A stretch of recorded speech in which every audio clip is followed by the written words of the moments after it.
All right, guys, now we're going to read chapter 11. Before you read the chapter, I would suggest you look at Canvas and look at the questions for the chapter so that you know what you're reading for, okay? So, yeah, just bear with me. Chapter 11, The Talisman.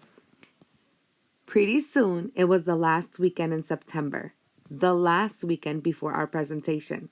There was an election going on that Saturday, and both Mother and Daddy were in a bad mood. I think the grown-ups were trying to decide if they should keep the high schools closed or open them again. But of course, they didn't say it that way. No, it was more like, do you think it's a good idea for whites and Negroes to go to school together? That was kind of tricky, if you ask me. There aren't too many people in Little Rock who'd say yes to that kind of question.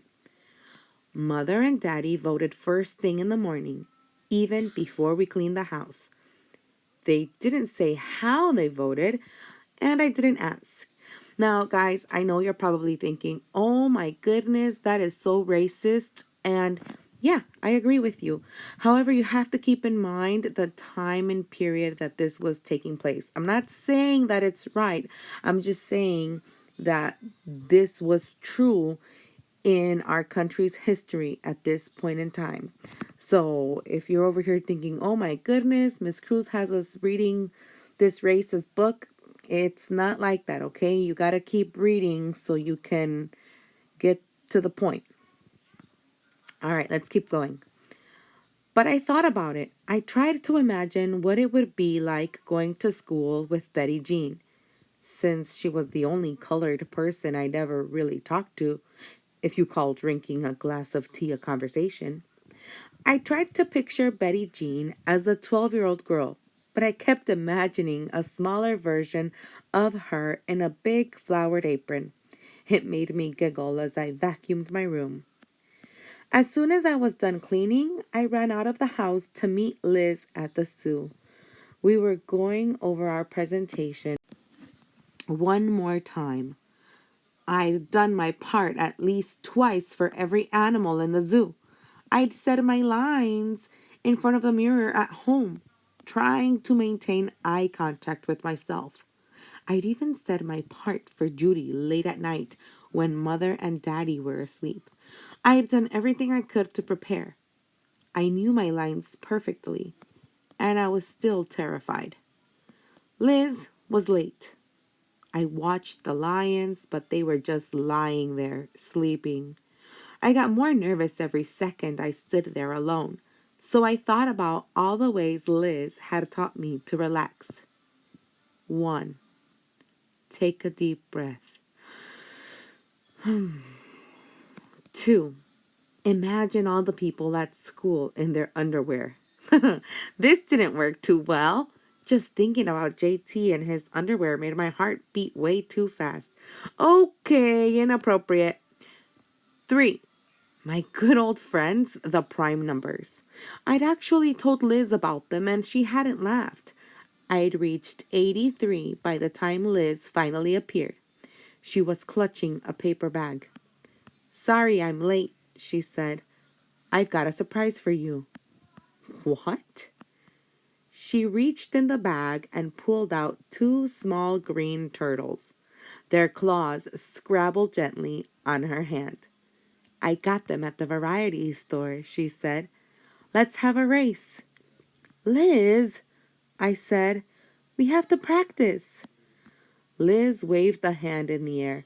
Marley, there's one more rule of giving a presentation I haven't taught you yet.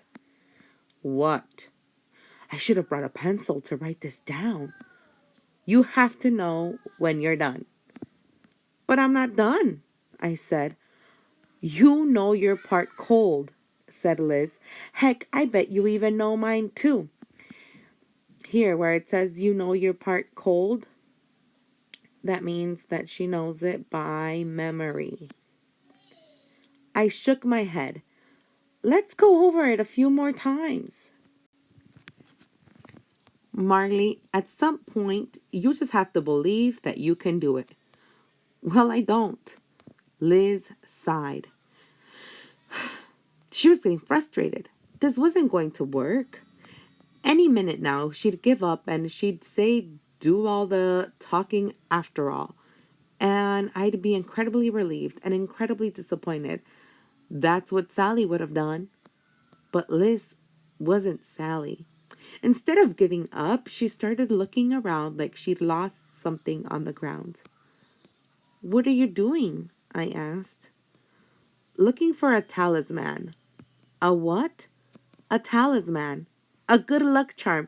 And guys, if you speak Spanish, I speak Spanish, and a talisman in Spanish is un talismán, and es un amuleto de la buena suerte. Like she was going to find a gold amulet or a magic ring lying around on the ground amidst popcorn and peanut shells. But after a few moments, she said, "Aha!" and picked up a single black crow's feather. "You've seen Dumbo, right?" asked Liz. I nodded. I'd seen the movie a bunch of times when I was little. I could relate to the little elephant with the big ears. He didn't talk either. "Well, this is a magic feather. Put it in your pocket, and if you get nervous during the presentation, just touch it, and you'll be fine." "A magic feather?" "Yeah," said Liz. "That's kind of silly." "Just try it." "Fine." I held out my hand. Liz placed the feather carefully on my palm. It weighed nothing, just a wisp of air. The feather tickled my hand, but as for making me less nervous, nope, it didn't do a thing. "Better?" Liz asked. I nodded. I didn't have the heart to tell her no. "Good." Liz pulled out a small bottle from her pocket. "Because I brought nail polish so we can paint our names on the back of the turtles. That way you'll know for sure that it was mine when it wins." So instead of working, we painted our names on the backs of the tiny turtles and let them run up and down our arms as we waited for the polish to dry. Then we raised the turtles across one of the large stones that made up the lion's den. My turtle won. "At least we know for sure it was mine," I said, and Liz laughed. It was getting late, so we walked down to the ducks and let the turtles go. They slid silently into the murky green water and paddled away. "That was really fun," I said. At least it had taken my mind off the presentation for a little while. "You'll be fine," said Liz. "I'll bring the magic square book with me to school on Monday." "I'm still not sure I can do it," I admitted. "I believe in you," said Liz. "Thanks," I whispered. She put her arm in mine, and we turned to go home.